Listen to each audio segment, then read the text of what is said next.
Welcome back to Destination Unlocked with me, Daniel Edward. Just about ready to depart. Please make sure your seatbelt is not fastened and do make yourself comfortable.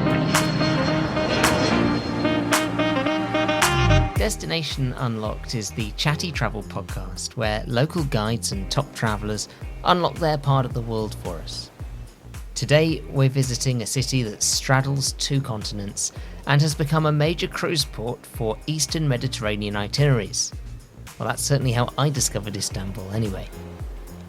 Dilek Orubegarcia is one half of the husband and wife team behind Orubes Travel Club, a travel agency and licensed private tour guide company in the historic Eurasian city. In our conversation, she unlocks all the major highlights, gets very excited about warm pita bread, and shares a very common scam for you to avoid. Enjoy. So, Dilek, where are you unlocking for us today? Istanbul, a beautiful city where one side in Asia, one side in Europe. I am in Asian side. European side is largest, but the city keeps growing bigger and bigger.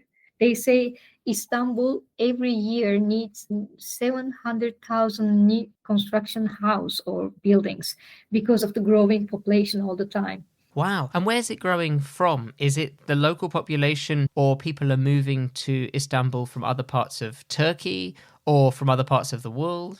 All, actually. Thousands of students come to study universities from different parts of Turkey. And most of them stay after university finish. Lots of Turkish people from different cities, they come to find a job because commercial business, everything is in Istanbul. So young people, everyone, they come to find a job. Also from the countries around Turkey, from other countries, we have got big numbers of immigrants coming to Istanbul to work. The size of the city and the population of the city, it is bigger than some countries in Europe. That's so true. And I suppose Turkey is in an ideal position to be an attractive option for people from Central Asia, Central Europe, Eastern Europe, Western Europe. It's a great connecting point. Exactly, yes. It's an interesting country because we have got a borderline with Europe. For example, from Istanbul, you can drive to Greece in 3.5 hours or 4 hours. You can drive to Bulgaria in 3 hours. Other part of Turkey has got a borderline with Georgia, and the south we have got Iran, Iraq. It's a really melting pot. You can find everything in Istanbul. Let's talk about the must-see highlights in the city. If you're going to be staying in Istanbul for, let's say, a week, what are the things that you absolutely must have on your itinerary? I would advise to combine seeing local life with the music, food, and the history. It is good to combine all of them. All the historical part of Istanbul, they are in old city, like Blue Mosque, Hagia Sophia, Topkapı Palace, underground cistern. These are all in the same square, walking distance to each other. And in this square, it's a congestion charge. Travel agencies, cars, and private cars are not allowed to go. Pedestrian walking area. Maybe one day do visits to famous historical monuments. I would do second day Asian side. In Asian side, there are several popular places between Asia and Europe. We have got public ferries like a bus. Go to, for example, Karaköy, fish market, see more local life. For example, foreign guests really enjoy seeing the display of lots of different kinds of olives, many different kinds of cheese. They put it outside with lots of color. It is very beautiful. On the Bosphorus Asian side, we have got a neighborhood called Kuzguncuk. It's a beautiful place. Still, you can see old Istanbul. In 1950, population of Istanbul used to be 1 million. But now, nearly 20 million people. The way the city looks changed. The construction changed. The materials they used in the construction changed. The city doesn't look how it used to look. But in Kuzguncuk, you can still see old Istanbul. Wooden houses, and when you walk in a nice, beautiful neighborhood, one side you can see a synagogue, other side you can see a church, further away you can see a mosque. It gives us an idea how many different communities live together in a peace in this beautiful historical neighborhood. And the third day, take a stroll on Golden Horn. Asia and Europe is separated in two parts with Bosphorus. Bosphorus is a salty water channel, connects the Black Sea to Marmara Sea. European side is also divided in two parts with another water called Golden Horn, like a river in the European side. So Golden Horn is a water, it's like a horn shape. Around the Golden Horn, there are lots of beautiful historical neighborhoods. For example, Balat, Fener, around Greek Orthodox Patriarch's Church. Continues since Constantinople. You can go and see this church in a beautiful neighborhood called Fener and Balat, with lots of other historical old Istanbul houses and many different churches and synagogues too around the Golden Horn. So these are my recommendations in Istanbul. There are more, of course. Every time there are more things to see. It never finishes. Well, it is. It's a massive city. And as you say, it's growing. It's got a hectic charm to it. It's busy, it's frenetic, it's colourful, it's loud, it smells great, especially as you're going through the spice bazaar. It's an exciting city. Yes, it's a live city, 24 hours. Anytime you are hungry in the middle of the night, after midnight, there are places open. You can go out and eat. Istanbul never sleeps and always moving and always something happening. Let's talk about food. Maybe you want to start with the midnight snacks, but what is the food that people have to try? Istanbul is a place where all the different people come from different part of Turkey or from other countries. Also historically, lots come to Istanbul from different backgrounds too. So the food of Istanbul has got all these combinations.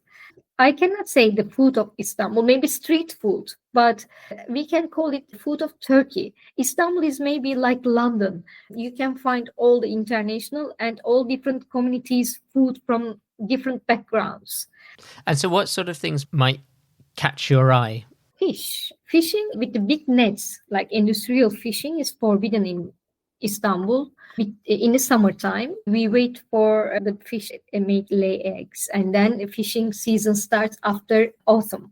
Bosphorus has got lots of salt levels. For example, Black Sea is saltier and colder than Marmara Sea.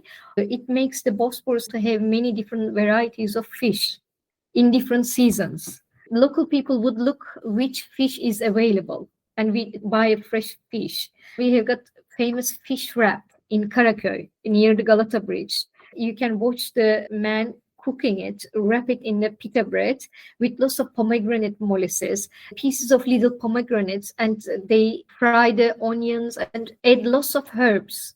And they heat the pita bread too. It's so delicious when you eat it warm, if the bread is warm too. Fish wrap, but don't confuse with the fish sandwich. Many years in Istanbul, they used to sell and eat a fish sandwich. It is still common. But fish wrap, I like it more. Galata Bridge separates Eminönü and Karaköy. One side of the Galata Bridge is called Eminönü, other side is called Karaköy. In Eminönü, they do fish sandwich. Also delicious, but usually they don't heat the bread because it's the big numbers of people, millions, they buy fish sandwich for hundreds of years. It is fixed in the old guidebooks. They talk about this fish sandwich in Eminönü. I think that's why it is classic and famous. It's not a luxurious, something nice restaurants. It's little cafeterias. Also near the spice market, for example, we have got a meatball restaurants. It's not, they have got maybe 5 seats, but most of meatballs in Istanbul always eaten with bean salad.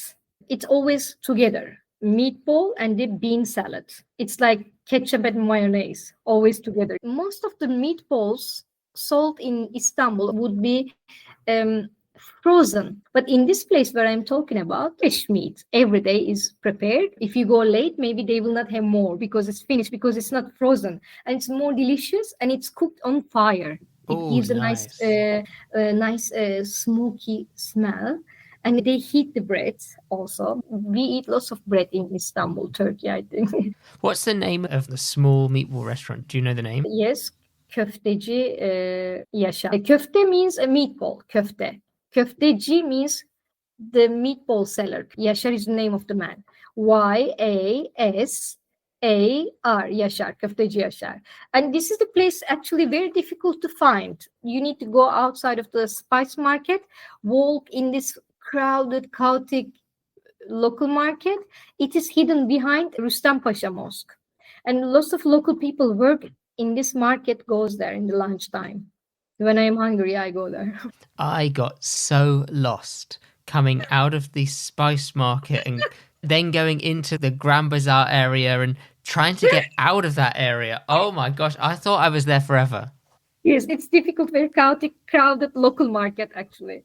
It's an exciting adventure sometimes to situate yourself and work out where you are. Let's talk about some of the sweet snacks as well, because I think this is where Turkish food just stands out around the world. You are so good at sweet stuff. True, we eat baklava, of course. But sometimes people say, baklava is so sweet, it burns my throat, I don't like it.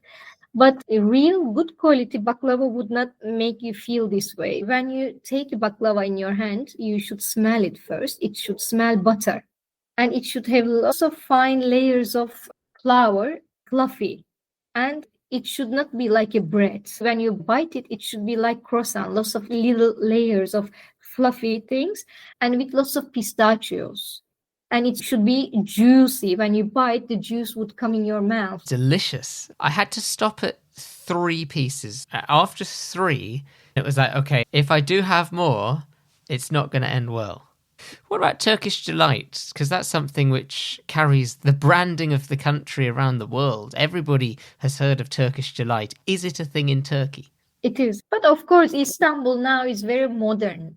If you look at the young people, lots of Turkish people as a dessert, baklava, traditionally, yes, but we eat San Sebastian cake or cheesecakes. Many Turkish people at home, they have got cakes and milky, the sweets or desserts made with milk.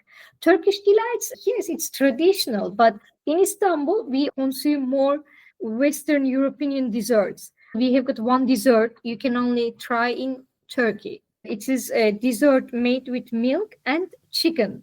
But milk if no one and tells chicken. yes, if for no dessert. one tells you, it doesn't taste like chicken. But there is a chicken inside.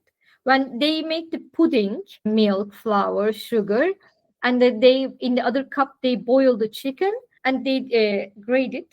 You make the chicken breast, boil, and then You pull apart all of the meat. yes, Okay. it would be like strings. Yes. Okay. And then you would mix this, you would keep it a little bit in cold water with ice. And then later on, you would add it inside the pudding and stir it all the time. And then you blend all of them in the machine, put it in a tray, in the oven, roast it in the bottom. It should be caramelized.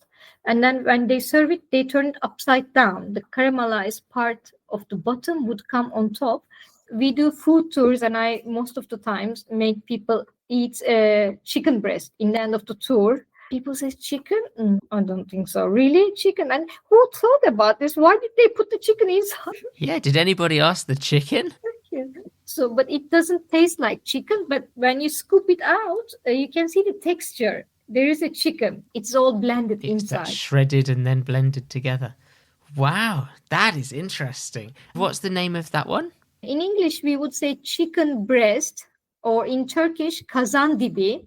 Kazandibi is like the bottom of the pot, because usually they make a caramelize in the bottom and turn it upside down when they serve it. I've heard of an apple turnover and upside down puddings, but I've never heard it made with chicken before. So that's very exciting. My goodness. To finish off the meal, or indeed in the middle of the afternoon, Turkey is well known for its teas and coffees. Yes, Turkish people are the third biggest tea consumers in the world. Actually, coffee came to Istanbul from Ethiopia in 16th century, and Turkish people loved coffee. They were drinking every day in all part of life. Ethiopia used to be part of Ottoman Turkish Empire, and it came to Yemen. From Yemen, it came to Istanbul. And when Turkish people conquered Austria, they introduced the coffee to Europeans.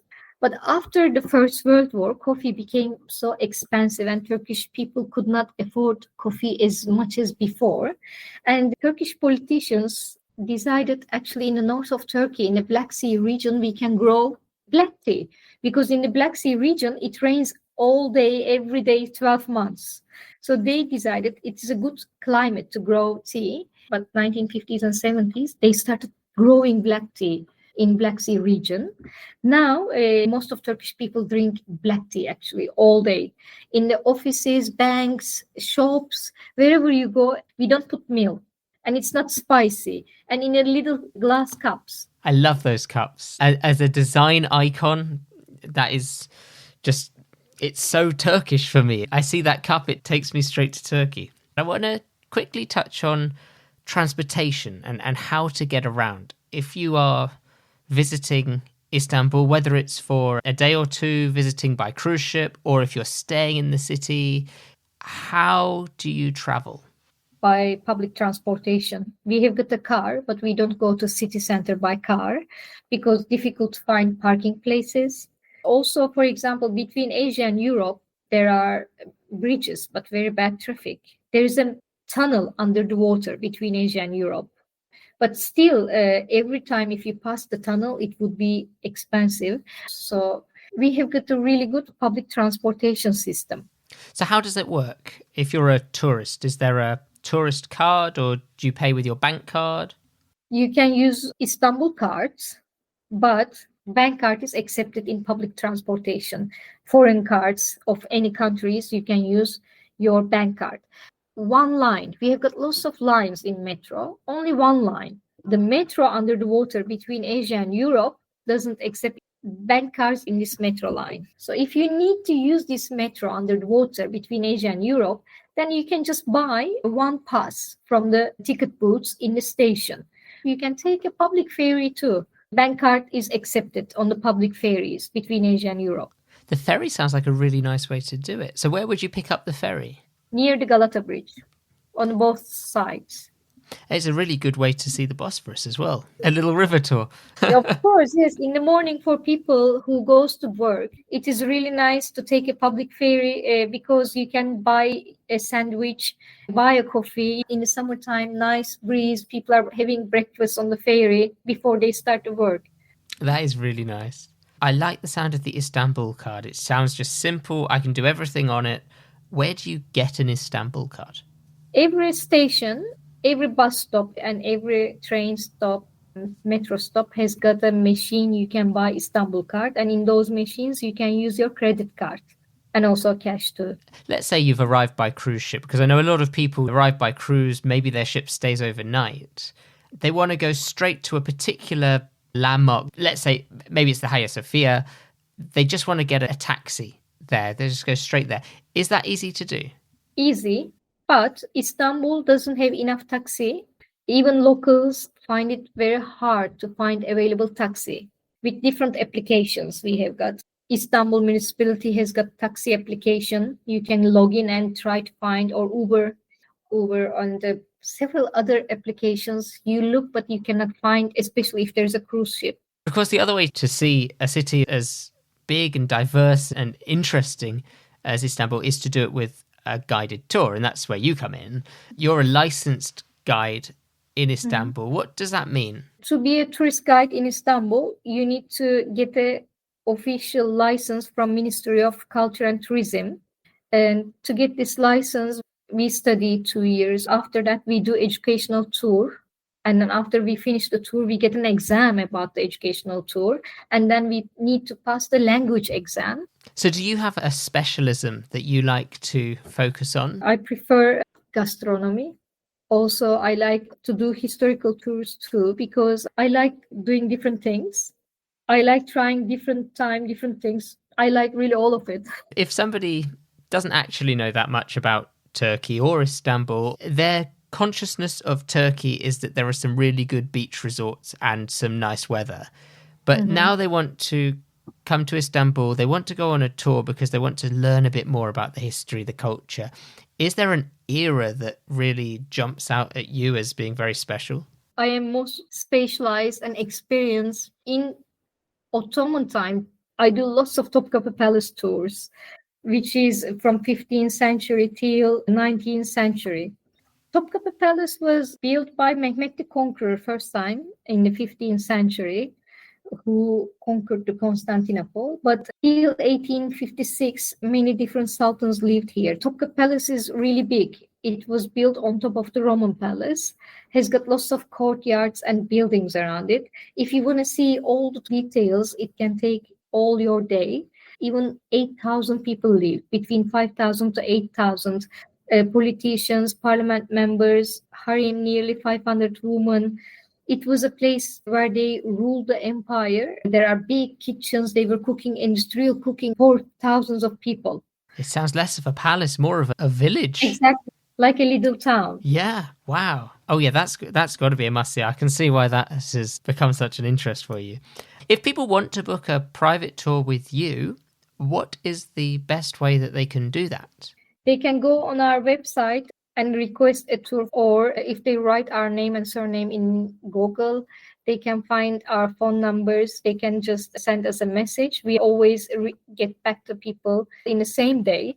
So the website is orubes.travelclub.com. Yes. And that's ORUBES travelclub.com. And the website is in English, but also in lots of other languages, including Spanish as well, because if people are first language Spanish, your husband is a native Spanish speaker. Yes, my husband is Mexican. He's also a licensed tour guide in Spanish. We do tours for many people from Spain, South America, Mexico, in Spanish and English mostly. I hope you're enjoying my conversation with Dilek from Orubes Travel Club in Istanbul. Istanbul is one of those cities where I really think you benefit so much from having a local guide. It's such a busy, chaotic city, and it's so easy to get lost and therefore miss the very best parts because you're spending so much time looking around trying to find it. So people like Dilek and her husband, who know the place inside out and know the way around, saves you time and gives you the absolute best experience. www.orubestravelclub.com is the place to go. All right, let's get back to our conversation about Istanbul and let's have a little bit of a quiz. Question number 1. What strait divides the European and Asian sides of Istanbul? Bosphorus. Correct, the Bosphorus. Which iconic landmark was once a church, then a mosque, then a museum, and then a mosque again? Hagia Sophia. That is correct, the Hagia Sophia. Which tower offers 360-degree views of the city? Galata Tower. Galata Tower, yes. And would you recommend doing that? Yes, for sure, yes. This is a useful one for people. What is the name of the city's prepaid public transport card? Istanbul Card. That's correct, Istanbul Card. And we'll go with a true or false as our final question. True or false? Istanbul is Turkey's capital. Nah, false. Indeed, it is false. The capital city is? Ankara. Ankara, yes. Is it worth going to Ankara as well? Because everybody talks about Istanbul. Ankara, yes, of course. It's a big city like Istanbul with lots of cultures, and it has got Anatolian Civilization Museum that you can see lots of different civilizations, ruins of all the Asia Minor. And it has got private museums, city life. We have got Mausoleum of Atatürk, founder of Turkish Republic. It's also for many local people that they love visiting. I visited with my kids. His picture is up in a lot of places. Yes. I remember getting my hair cut and he was watching me from a frame above where the barber was. I think at the time he was trying to burn my ears off with some sort of flaming bull that he kept throwing at my ear. It was terrifying.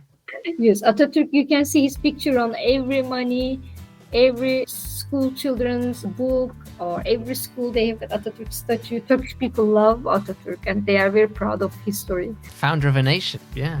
I want to find out a bit more about language and how many people would be able to speak English. If you're visiting Istanbul but you don't know Turkish, are you going to be okay? In the city center, yes, and the new generation is speaking better English. But if you go maybe a little bit more deep inside Istanbul, where the local people lives, less people speak English. But however, people love trying to speak English. Wherever you go, if they understand you are tourist, people even you don't need, they come close and try to speak to you because they want to speak English. In Istanbul, sometimes when you walk on the street or if you're in the metro, even sometimes people think I'm a tourist because I walk with the tourists. They come and approach me, do you need a help? Because they want to speak English. And even they don't speak with good grammar, they would try to help you. It's a friendly culture. I like that about it. Let's learn a few words that we can then use to engage in the local language too. So if you wanted to say hello to a local in Turkish, what would you say? Merhaba. Merhaba. Okay. And goodbye? When we leave, there are two ways. If you're leaving, you would say güle güle. If the person is leaving, you are behind, you say Allah'a ısmarladık. Okay. So we've got two phrases that we need to learn there. How about please? Lütfen. Lütfen. You have got a very good pronunciation. For many foreigners, saying you without ü is very difficult. I've been practicing. How about thank you? Okay, we have got a difficult word for thank you. Teşekkürler. Wow. Teşekkürler. Teşekkürler.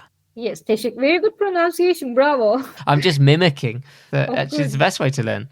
You've got a good ear. Thank you. How would you say, like you're in the bazaar and you're saying, how much is this? Kaç para? Kaç para? And then how do you say, no, way lower? İndirim yap, indirim. Make a discount. İndirim yap. That is very useful. Very good.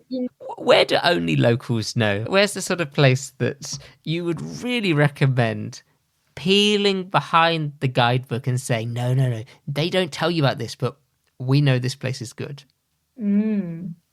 If you like to buy some local things, between Grand Bazaar and Spice Market, there's a local market. Grand Bazaar is big, has got 29 gates. And one of the gate name is Mahmut Pasha Gate. If you come out of this gate, keep walking down, and then finally you would arrive to Spice Market. Between Grand Bazaar and Spice Market, it's a local market that you can find clothes, textiles, towels.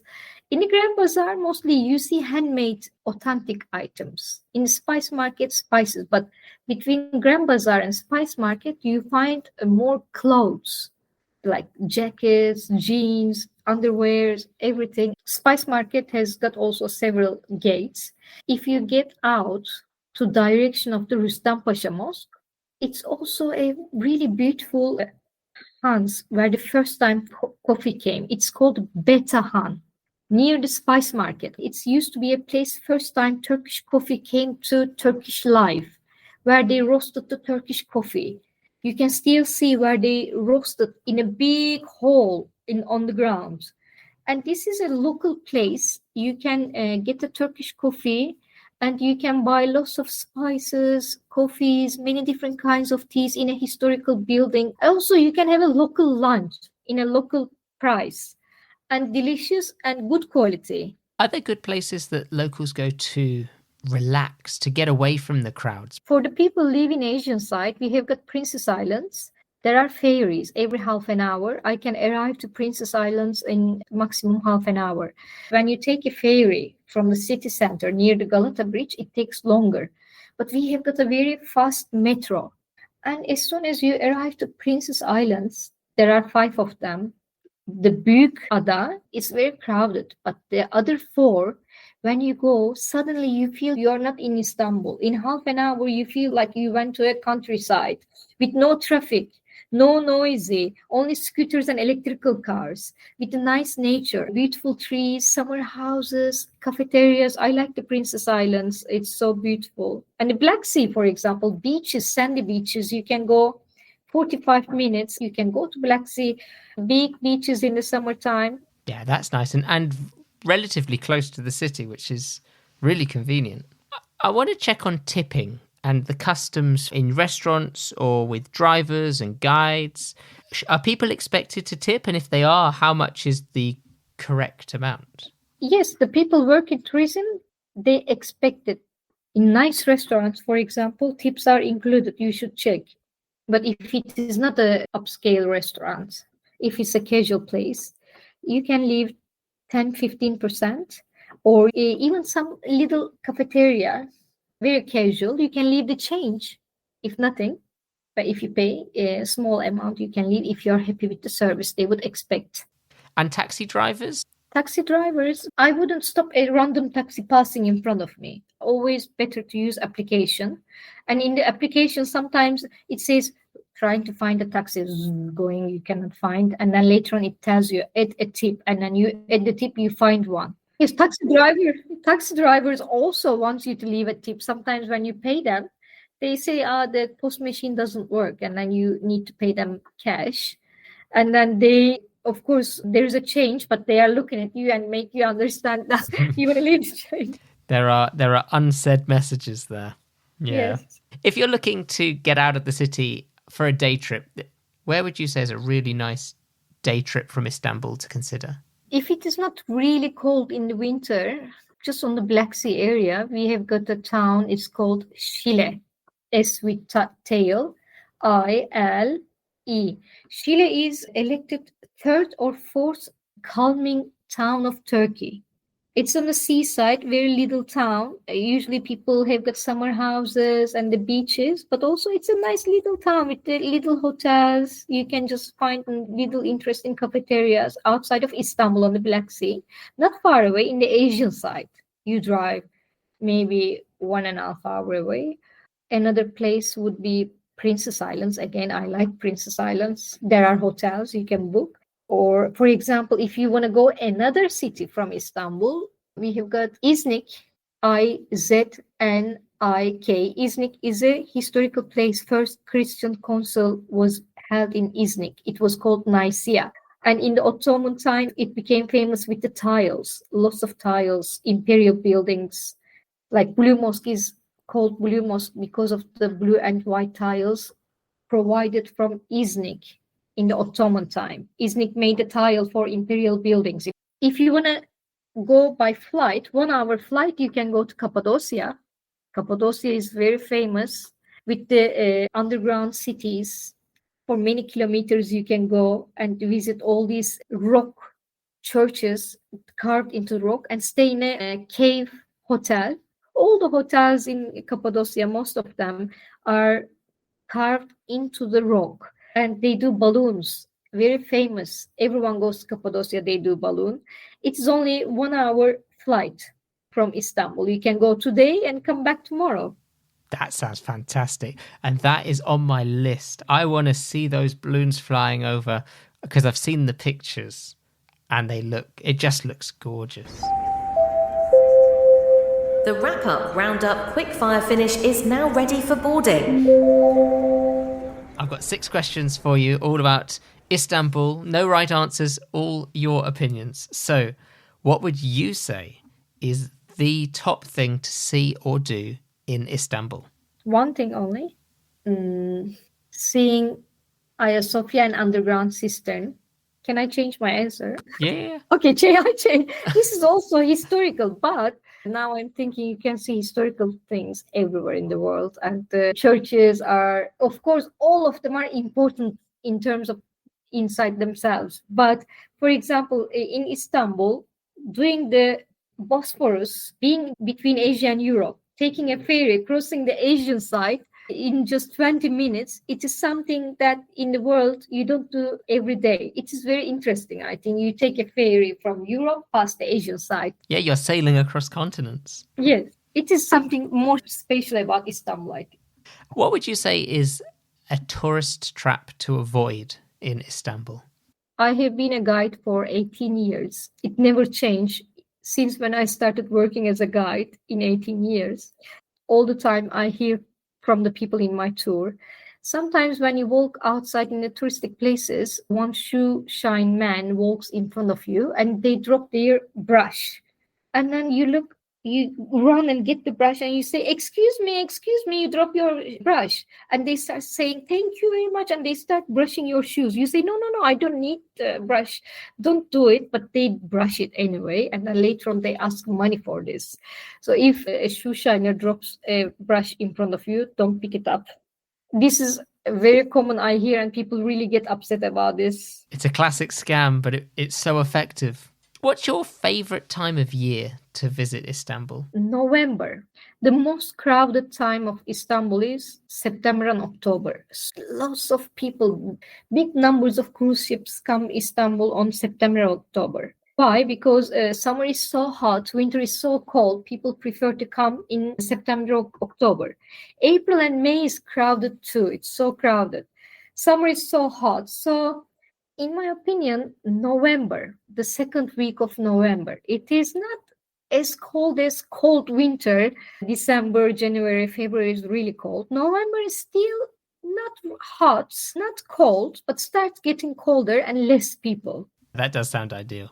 If somebody's got a trip coming for Istanbul, they want to read a book or watch a film that's going to get them in the mood for being in the city, what book or film would you recommend?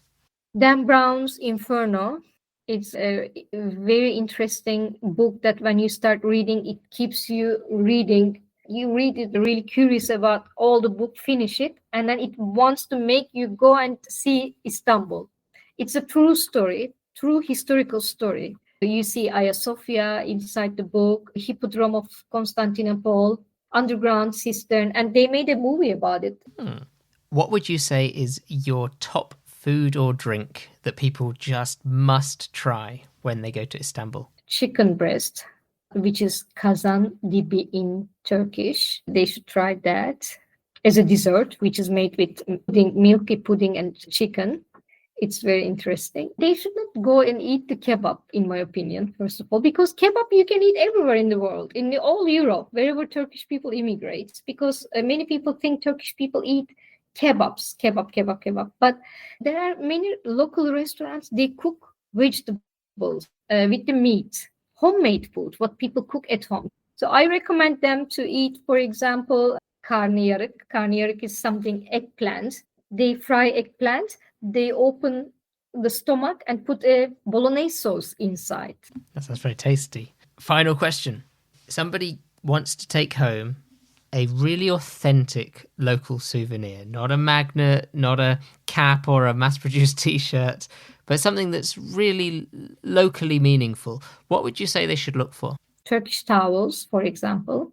Turkish towels, actually, Turkey is the heaven of the textiles. We have got very high quality cotton. Turkish towels, they are very thin, not like a classic towels of the world. When you fold, it doesn't take too much space in your bag and it dries very quickly. And you would put it in your backpack when you go to swimming pool or beaches, and you can get them in every color and many different designs and very pretty too. Dilek from Orubes Travel Club, thank you so much for unlocking Istanbul for us. You're welcome. I thank you too for inviting me. I enjoyed it very much. Well, that's all for this episode of the Destination Unlocked podcast. Thanks again to Dilek Orubegarcia of Orubes Travel Club for unlocking Istanbul for us. And thank you for listening. Before you go, double check that you are following the Destination Unlocked podcast wherever you're currently listening so you can easily find your way back for the next journey. I'll see you then.